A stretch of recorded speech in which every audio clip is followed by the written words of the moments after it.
Well, for months, the world has focused on three major players in this crisis: the US, Iran, Israel. But now, another powerful country is stepping forward: China. And Beijing is making it clear that it has a take in what is happening. Well, this week, Chinese officials publicly called for the immediate restoration of safe navigation through Strait of Hormuz. On the surface, that may sound like a routine diplomatic statement, but look closer, and a much bigger story begins to emerge. Strait of Hormuz, that's not just another waterway. It is one of the most important energy corridors on earth. Millions of barrels of oil passes through it every day. Energy markets depend on it, global trade depend on it, entire economies depend on it.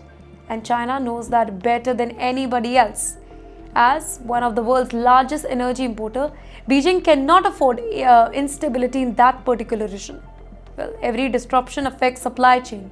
Every escalation affects market. Every conflict affects economic growth.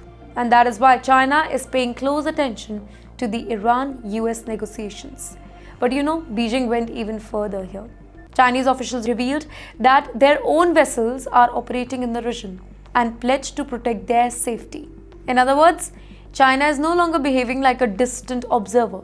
It is behaving like a direct stakeholder, and that changes the whole equation, because West Asia is no longer just about regional powers here.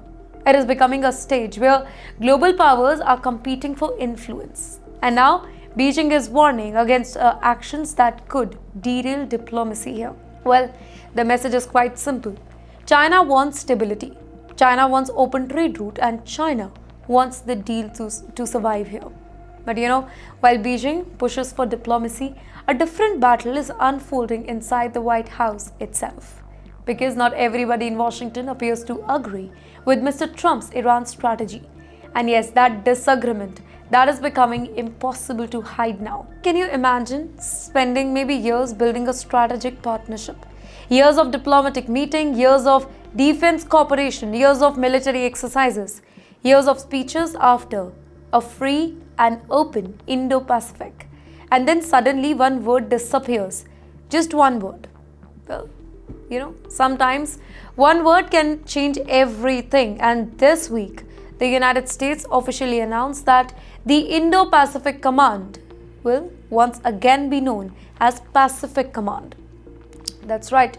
On paper, it may appear to be very simple administrative change, a change of name, a return to an older title, but in international politics, symbols do matter. And this symbol, it is raising serious questions in India. Do you remember the term Indo-Pacific? That was not just a geographical description. It was a strategic vision. It was meant to highlight India's growing importance in the region. Well, it reflected Washington's belief that India would play a central role in balancing China's influence across Asia. And that is why the particular decision is creating headlines, because many observers, they are asking the same question. Why now? Why remove Indo at a time when the United States continues speaking about strengthening ties with India? And the timing, that makes the story even more dramatic. Just one day earlier, our Prime Minister, Mr. Narendra Modi, and Donald Trump, they had met during the G7 summit. And then suddenly came this announcement. But here, critics, for them, the whole move, it sends a wrong message. For supporters, it is simply a return to historical tradition. The Pentagon insists that the change honors the command's route dating back to 1947. Officials argue that the mission, it remains exactly the same. The area of responsibility, it remains the same. Military cooperation remains the same. But let's be honest, perception often matters as much as reality, right? And then came another controversy. An official map displayed by the command reportedly showed Pakistan-occupied Kashmir as part of Pakistan. That immediately it triggered concern, because territorial maps, they are among the most sensitive issues in international diplomacy. Now here, one inaccurate map, it can create weeks of controversy. One mistake can trigger political outrage, and one image, it can dominate headlines across the globe. Now for India, the issue goes far beyond military terminology here. It is about recognition. It is about strategic importance, and it is about whether Washington still views New Delhi as the central pillar of its Asian strategy.